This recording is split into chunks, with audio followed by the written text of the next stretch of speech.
Hey guys and girls, and welcome to another episode of A Matter of Trust. Today, Patrick and I are going to talk about teachers and mentors. And I don't know about you, Patrick, but I'm looking forward to this. I'm a little bit nervous because I know a couple of times ago we talked about judgment, and I kind of think we have to be careful what we say today. So I'm very excited to see how that goes for us. Before we jump into the topic, I just want to ask how you're doing today and what kind of experience you have had in your life since last time. Well, I'm doing quite good.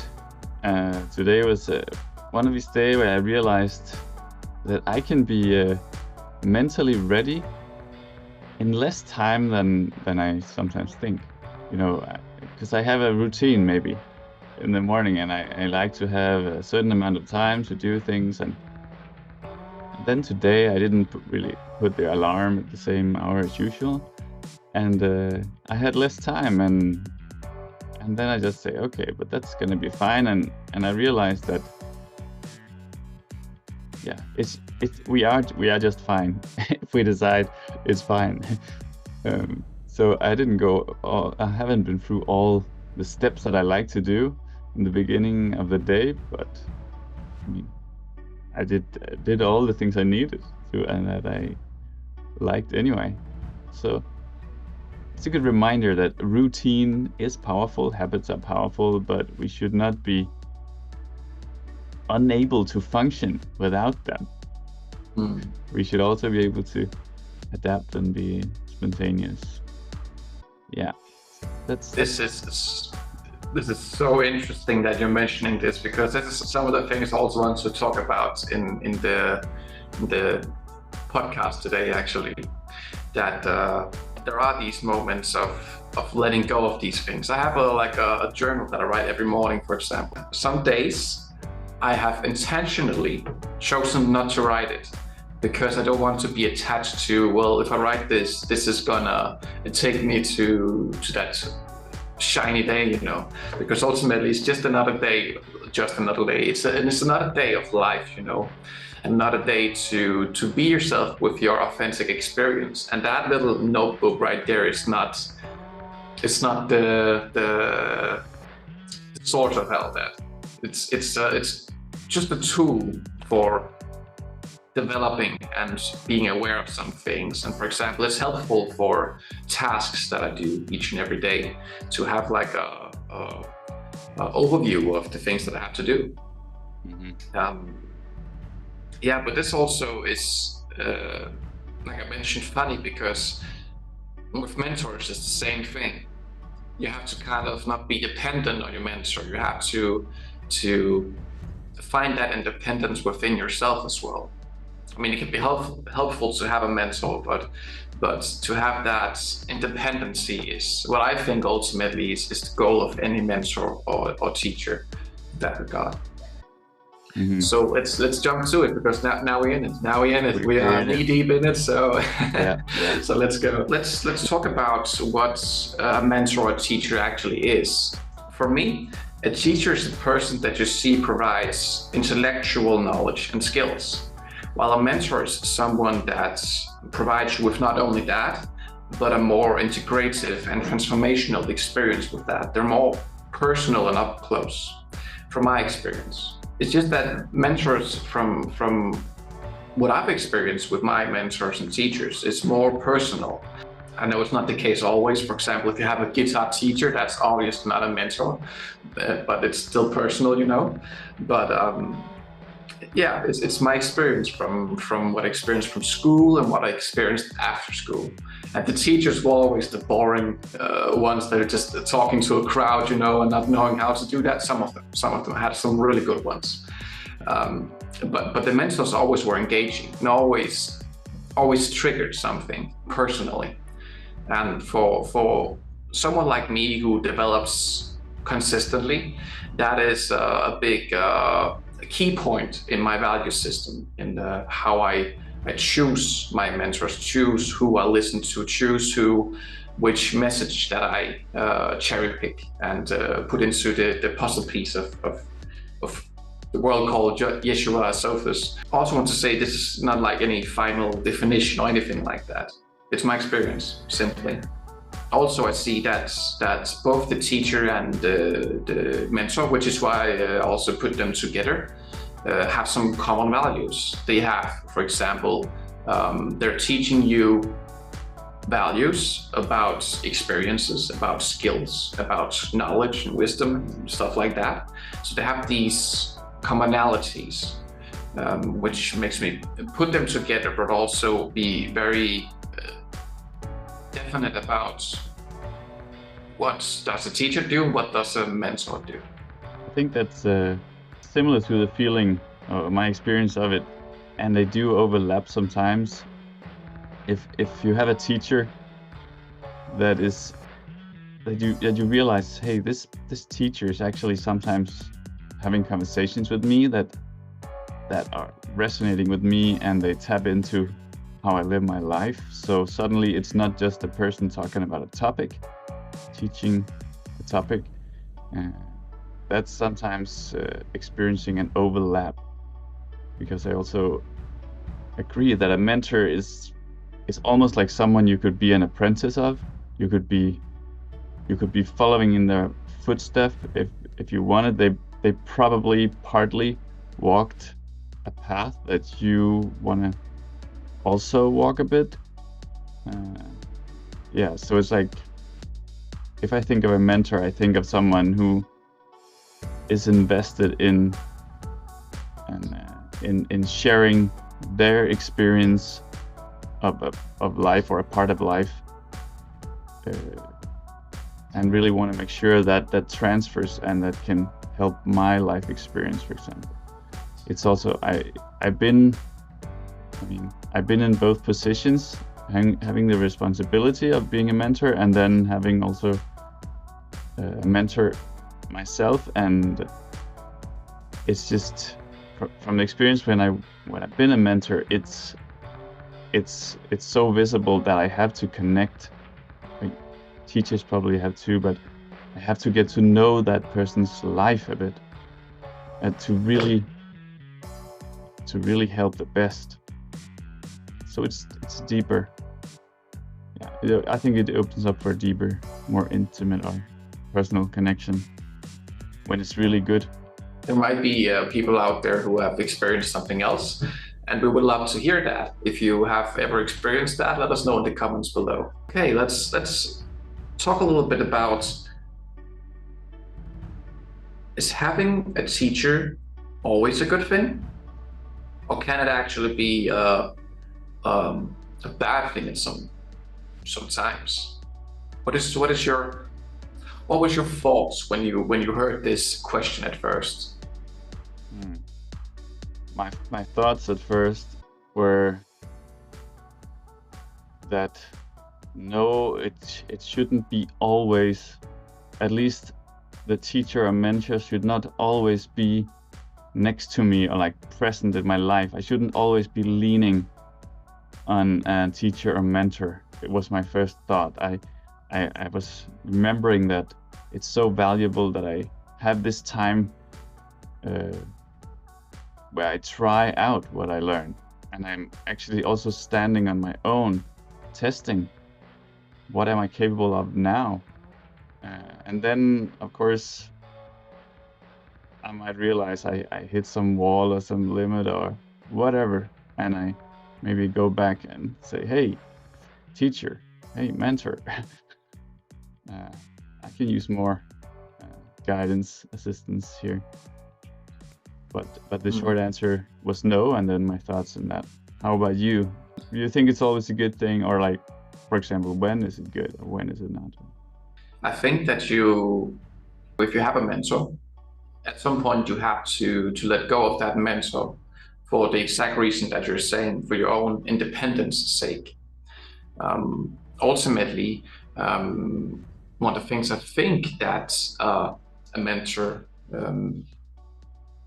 is made for is the thing to make that independence, teach you certain skills that you can take up and do something different with your life, so that you can make these changes yourself. I think the wise mentor and the wise teacher are aware of this and know when to let go, know when it's not healthy to get too involved with a mentee or a pupil or something like that, because they have eye for what it's really about. They have eye for the development that there is involved with these kind of situations. It's not just about the money, unless you have a money mentor, then it's probably about money. But it's about that development. It's about the personal development. Um, the way I see it, the way that I mean, you wouldn't have a need for a teacher or a mentor if you weren't interested in moving at all. Just to put some context to that, which I said before, because I'm assuming when you have a teacher or a mentor talking about this, it's because that you want to develop a certain thing. I mean, it would be ridiculous to have one and not one thing to do that. You want to learn, yeah. Yeah, definitely. The feeling of being attached only keeps you to what you've already seen. To put it in simple terms, I'm sure a lot of people that also are listening to this are aware of this. But sometimes we can kind of forget that when we are completely blown away by some certain energy that a certain kind of character comes with. And I think we should be aware of this, because when that happens, it's becoming attachment. Your soul is craving something, and it might be just 1% of that which that person says that you can use for your soul's purpose. The rest of the attachment is the egoic attachment. And I think it's important to be aware of.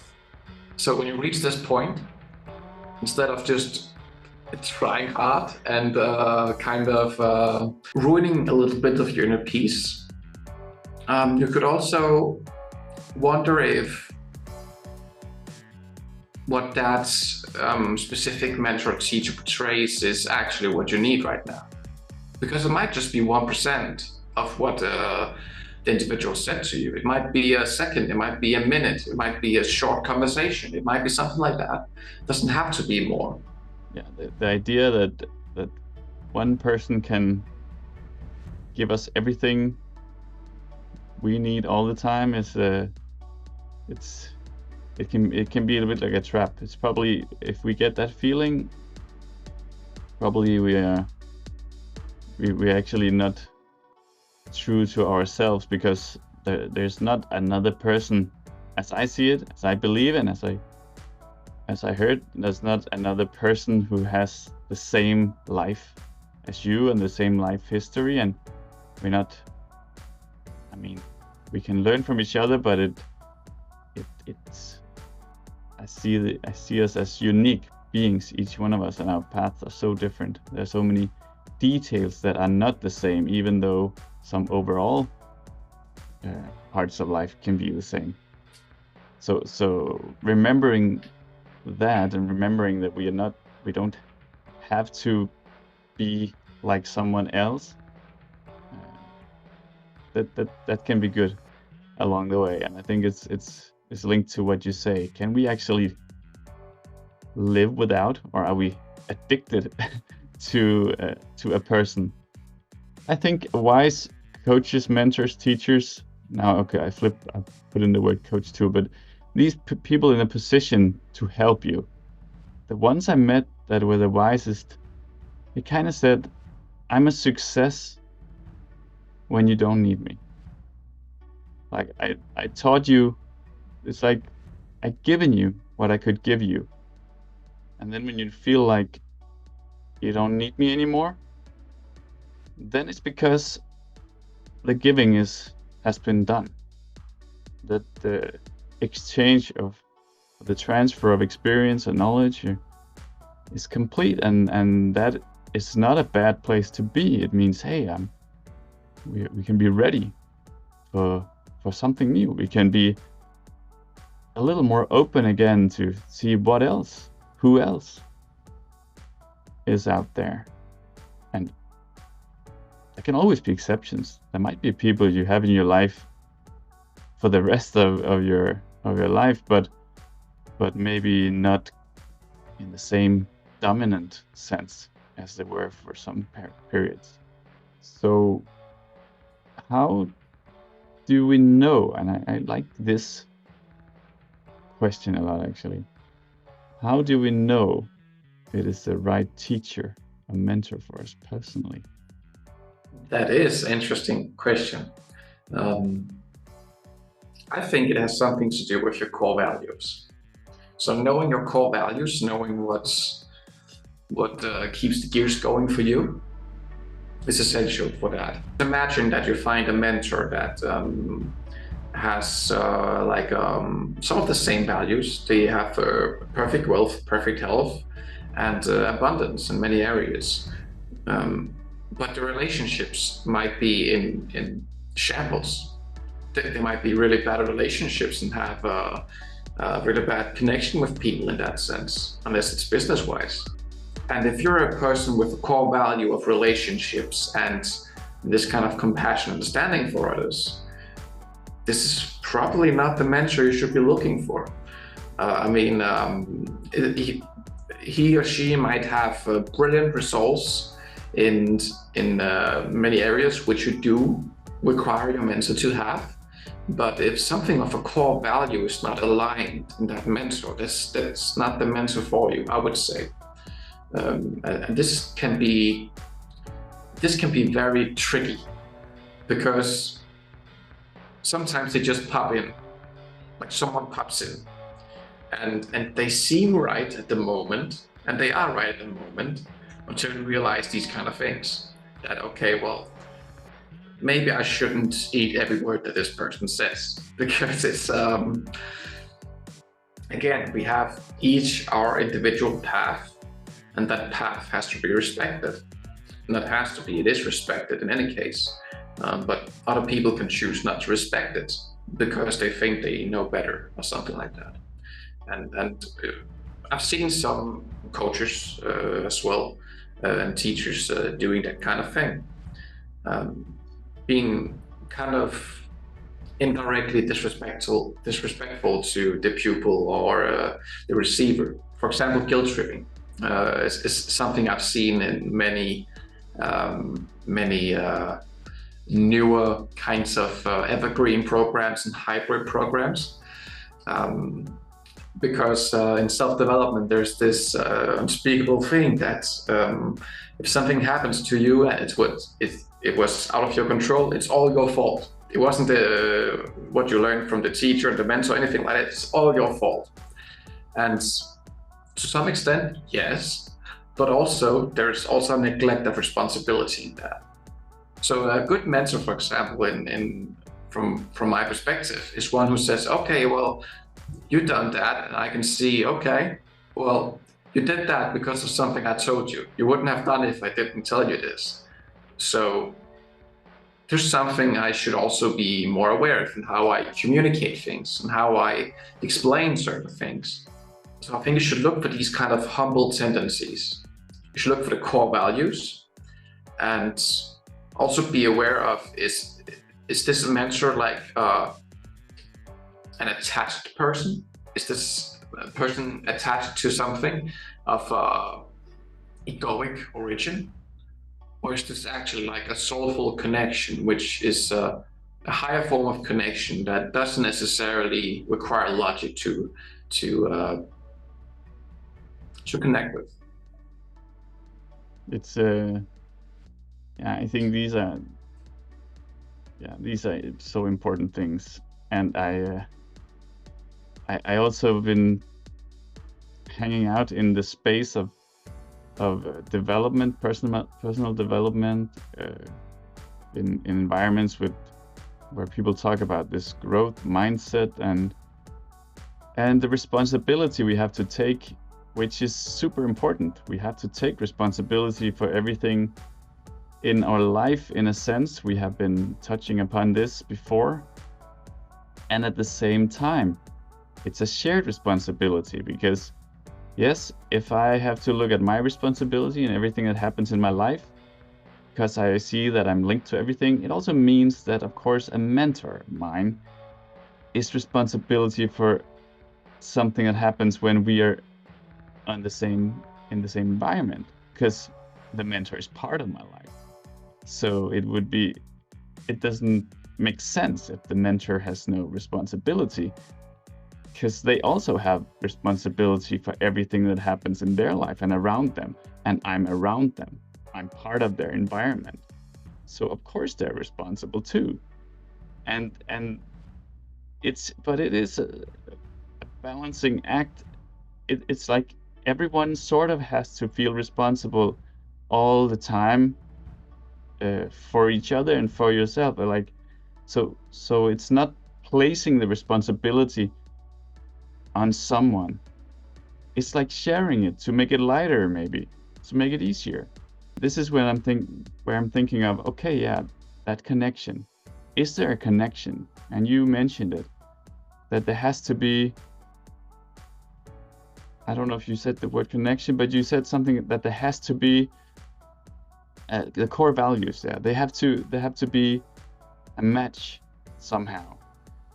And this is something maybe takes practice to feel, but when a person shares your core values, it can just feel so right to spend time with them, talk with them, listen to them. And it's not like feeling a little off. Things can feel off. A relation can feel off, like something is like, okay, I try to listen because this person is famous, for example, but somehow it doesn't feel really good. But it should, because they are successful and they're famous, if that's the case. But no, we have to trust in our own gut feeling and our own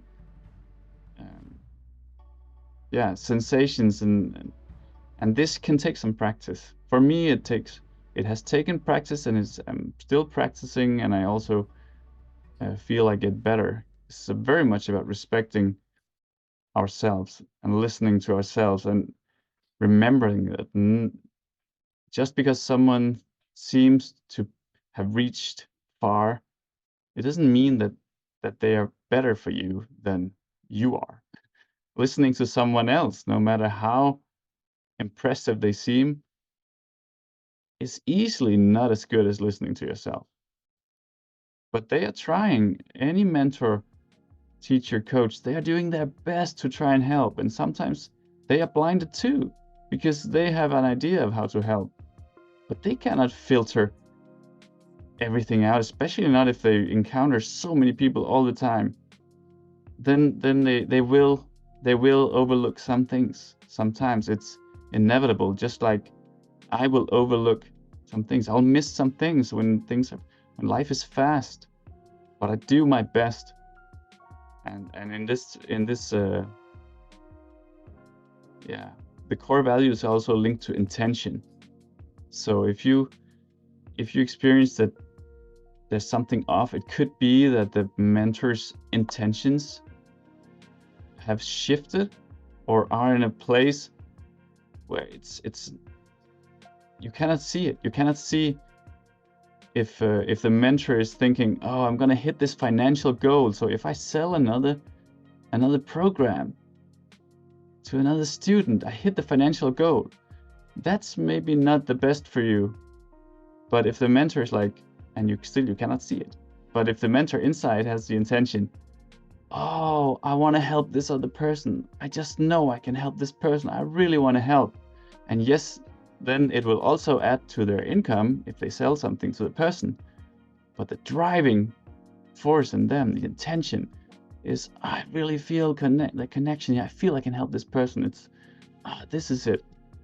That's probably a way better match. This is something we have to sense. This is like something we have to learn to figure out, even if it's unsaid. It's not said. I mean, it's not spoken out. These things happen on the inside. This is why it's so important to listen to ourselves, and it is practice. We cannot know what's going on, but getting to know yourself, practicing people skills, reading people is valuable. Some of the things that you said before kind of reminded me of I was sent some videos the other day, and it was about Kobe Bryant. And I was listening to it, and I've always had like a bit of like, I know Kobe Bryant is was very successful at what he did. Basketball player, right? Right, yeah. He has coins like, for example, the Black Mamba mentality and stuff like that. Thing is, I realized something. I always have like a small intuitive hint when there's something that seems a little bit off about people's success or how they approached it, in relative to what my experiences of this life. One of the things that I realized from listening to that is that he said that he can sleep when he gets old. And meanwhile, he just pushes forward while he's in it. You know, there's not a moment of resting. He will sleep when he gets old. And I was thinking, he didn't get very old, did he? It's one of the situations where you should be aware of what kind of person are you listening to, what kind of information are you taking from this person.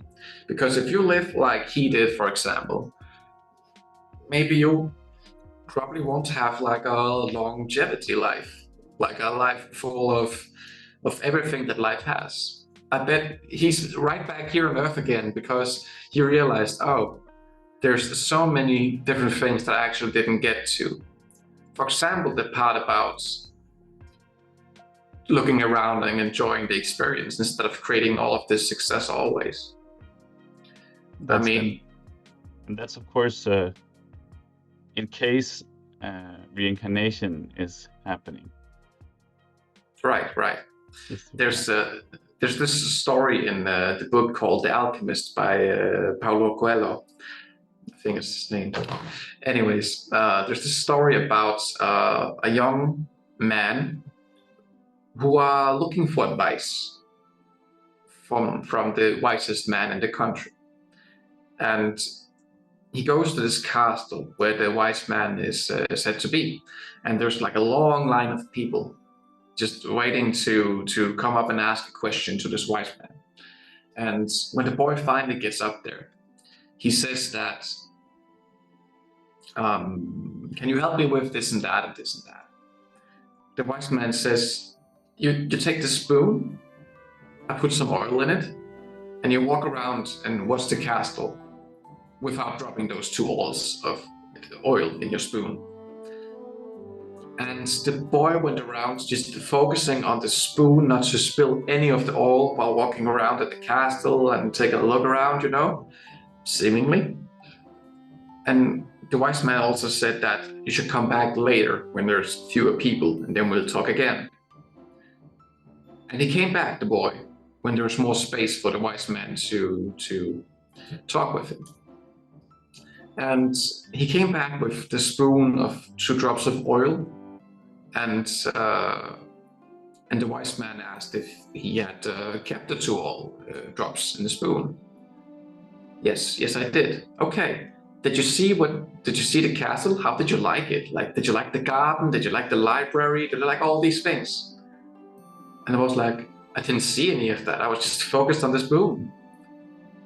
And then the wise man said, okay, well, go around and check the castle again. I mean, you're in my home, so you should at least have a look around and see all these things here.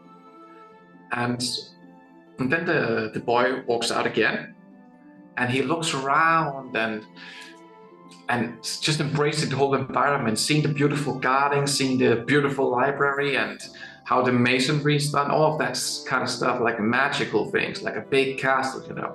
He comes back to the wise man later again, and the wise man asked him, how did you like the castle? And he said, "This is marvelous. It's beautiful." He said, "How is the two drops of oil?" And the boy looked at the spoon, and there was nothing. He dropped the two oils, two drops of oil. And the wise man says, "Well, the meaning of life, which you're looking for, is keeping those, watching all of the castle that you're walking in, yet to have those two drops of oil in the spoon." So in Kobe Bryant's example, for example, it would be completely to focus on the spoon and walking around, just having the spoon to focus on, not seeing everything that's around. I mean, it's not like he's not seen a lot of magical things. Sure, he has, but there's so much things that I would guess that he didn't, from this very example here, this very story. Hmm. That's a lovely story. I remember now that you tell me. It's just, yeah. There's no, there's not that shortcut of not balancing. We have to. There are several things at once that are interesting for a good life, interesting to pay attention to. It's not. There's not the shortcut of just focusing on one thing. I mean, we can have a course, but life is more than, yeah. It's more than just reaching some financial goal, more than just uh, having a family, maybe, or more than just doing healthy exercises for the body. There's so much to life. Can kind of seem complex, but in a sense, with practice, it can get the autopilot, I'm sure, almost autopilot, or more and more, that we sometimes look to the spoon with the oil and then also up, spoon with oil, up and around. And we find the way in that. We can get better and better. Yeah, lovely little story. Yeah, and I mean it's like two drops of oil. It was not more than two drops of oil in a small spoon. I mean, if the spoon was full of oil, that would be difficult. But it's just two drops, So it's rather easy to balance those while also looking around. I mean, of course, you need a certain focus and concentration, but it shouldn't be overly how do you say, like obsessive. Mm, no, I think this is my take. yeah. So, yeah, moving on to the last question, uh, which is, what should we be on the lookout for when involved with a teacher? What thoughts does that bring to your mind? The first thing we should consider is, what do you want, desire, or need to learn? What is it you're looking for? Hmm. Are you looking for someone to be dependent on? Then it's probably not a teacher you're looking for. If you're looking for independence, well, it could be a teacher or mentor you're looking for. If you think you have to have a mentor do a certain task before you can do it. For example, many think that they need to have a certification in being a coach to be a coach. Well, it's not the case. You can just jump out and start to be a coach and do the best you can. We didn't take any certifications to make podcasts and talk about the things that we talk about, for example. This is just something you just jump out into. But if that's the case, that you think that you have to gather more information to do such and such, well, it's probably not a coach you're looking for, or a mentor you're looking for, a teacher you're looking for. If you, by the other hand, are looking for development and to skyrocket your development, I think that's a good way to approach teachers and mentors, because you don't actually need them, but it can be very convenient to have one to learn certain things a little bit faster and learn specific tools about that. So I think you should be aware of those things when choosing a mentor. Also, your Hmm. core values. is, like I mentioned before, are your core values in alignment with this mentor? Do you resonate with the mentor? Does the mentor trigger you? Because the mentor needs to trick you if you really want to jump that extra leap of distance. But also in a way that you can see it makes sense.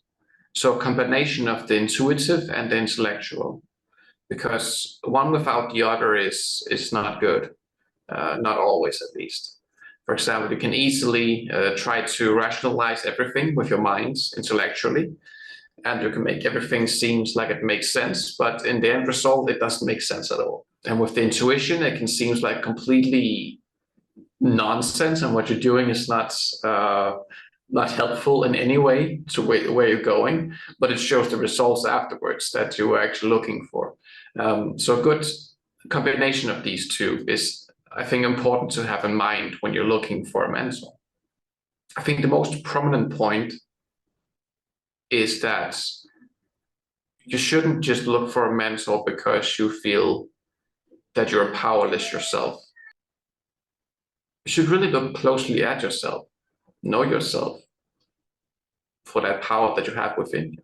Sometimes it requires a mentor, but as a entrance, you shouldn't be dependent on looking for that kind of acknowledgement from others, because it's not a healthy thing to cultivate. Acknowledgement comes naturally with you being you. That's natural. It's not something you should hunt. It's not something you should chase after. It's an attachment to ego. It's ego seeking to attach to certain outcomes that it wants to experience. And by acknowledgement, you mean a person like a mentor who would remind you how amazing you are, and we shouldn't need to hear it necessarily from another person. Is that kind of what you're saying here? It's just that it shouldn't go to the extent that you do it because of dependency. So there's two approaches to this, to getting a mentor. There's the approach of dependency, because you don't believe in yourself that you can do it, and therefore you depend on others and their trust to do it for you, for a starter. And I think that's an approach that will disappoint you. But if you go into it in knowing that, okay, well, I'll create more independent approaches to life if I go into this, because I believe in myself, I know where I'm going, and with this individual's help, I can see myself go even further than that. Then I think it makes sense to do that. But from a point of view that you're powerless and you cannot do anything yourself, I think that you should look closely upon what you have done so far. Because just to think that you're thinking about making a change in your life and actually doing something about it, that's something a lot of people don't get to experience. Just that. Mm-hmm. That's a seed in the soil that will grow to a big ass sunflower someday. You know, and sunflowers, they are delicious, and they're healthy for the gut system, all of that. So, yeah, I just wanted to put it out there. I did that mistake that I went into such things because of dependency. I didn't believe in myself. And I ended up being more attached to the people and creating more resentment about myself and other people, mentors and teachers and such, because I was putting this on them. They even taught me to do so. And I realized afterwards how ridiculous that is. How did they since then teach you to do so? Well, they said that, well, if you don't trust yourself, then trust in me. And it can seem very nice. It can seem very, very heartfelt, and it can seem helpful. To some people, though, it can be quite, it can create this attachment. And that doesn't create independence. And so since then, I focused on when I go into these kind of things, I see, okay, how does this benefit my independence? Does this person or individual speak to me directly and my core values, where I'm going? Do they do it in a way where they're not feeding me, like overfeeding me, but actually directing me, leading me, but not telling me to go a specific direction? Are they giving me that freedom that I'm required to live this life that I do? Are they aware of that? Do they see that? And do they promote that? These are the things that I look for when I look for these kind of things. I'm not looking for mentors because at some point it becomes irrelevant. At some point there's no need for mentors because your inner compass is so um, proficient that that it can be, like I said before, like one word or one sentence or 1% of what they say that you use, that you cherry pick, and then you kind of just leave it out there. Yeah, it's also, I think that we meet mentors, maybe also when we don't call it mentors. We meet people in our lives that will give us that one sentence, maybe give us that conversation or just an example to observe. And without knowing it, they were actually a very valuable guide to us, or mentor, uh, yeah, teacher, supervisor. It just happens by living life also and meeting people, uh, and then also paying attention to, hey, what people do I like to spend time with? What people seem to lift me up, or what experiences did that? Because that was probably then a case of a non-labeled mentoring going on. Could be.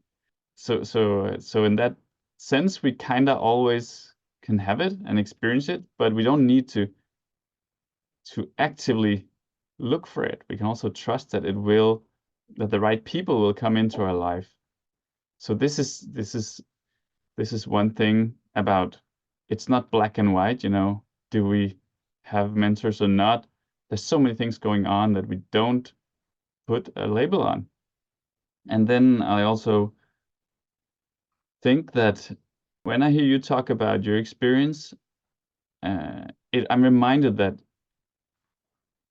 yes, it's really, really hard to state something general, because I have also seen people who came without belief in themselves, and they sought out a mentor.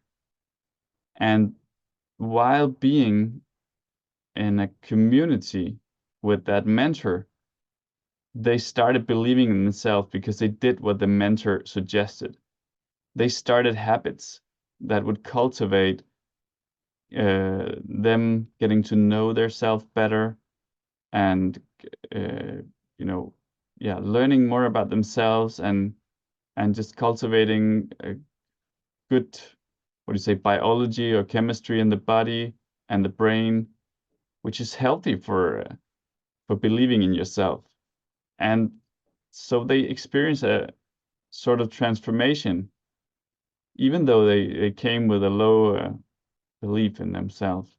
So sometimes it works, and then other times it just doesn't.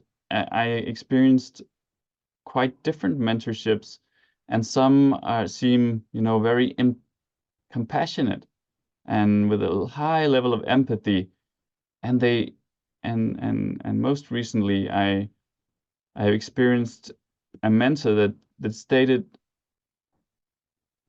we look for these things in life in this order. She said, all right. She said, she believed in that.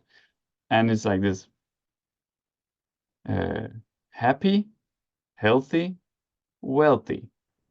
And that was so different from other mentors that I experienced that were like, everybody can be wealthy. Just imagine, visualize the amount of money that you want, and they just started off with the wealthy immediately. And some people are super ready for that. Some people will feel like that's a perfect fit. And I thought sometimes that, okay, maybe that's how we should learn these things. Maybe that's a lesson I need to learn. But then I met this other person, this other mentor. And when I heard that, happy, healthy, wealthy, and felt the whole approach, then I was like, whoa, it can be that good. It can be that good. And of course, that's very subjective by me. That means that it fit me. So it's not like that's good, that's the best for everybody, but I think it's good for many, and I know it's good for me. Building some habits and talking in a way that you can come with even a low self-esteem or low belief in oneself, and you can actually be built up. But yeah, not becoming addicted. I feel it's good to step away from communities and mentors sometimes just to feel, how am I doing on my own? How am I doing when I'm not constantly being fed with inputs from specific community or specific person? Test it, test it, and be aware of the fact that there can be changes. There can be times where someone is right for you, and then suddenly it's not at all the case, and you switch to your own guidance, and maybe the non-labeled mentors that automatically will occur in your life, or maybe you again choose to connect with someone with a very deliberate purpose of learning from this person. We have to keep in touch with ourselves, and that means it's again awareness. It's getting to know oneself and just checking, is this just now a habit thing? Am I just doing this because I always did? Or am I actually doing it because it's what I need now? So zooming out, stepping away, and really paying attention to these values. Does it resonate? Because I didn't know how good it could be, how good some people could be for me, until I met the people that were good for me. And maybe I will still, in my life, discover new levels of people that seem even more better, and even more in resonance with me and my values. So that's why I should not settle. I should keep living and exploring and stay curious. And I imagine that's good for most, if not everybody. I will say thank you very much to you, Yeshua, for another wonderful podcast together. Thank you for everybody watching. And if you like to support our messages and this concept, then don't hesitate to like, subscribe, or comment. Everything helps. Also, suggestions or questions are very welcome. I'm Patrick, and this is a matter of trust. Peace out.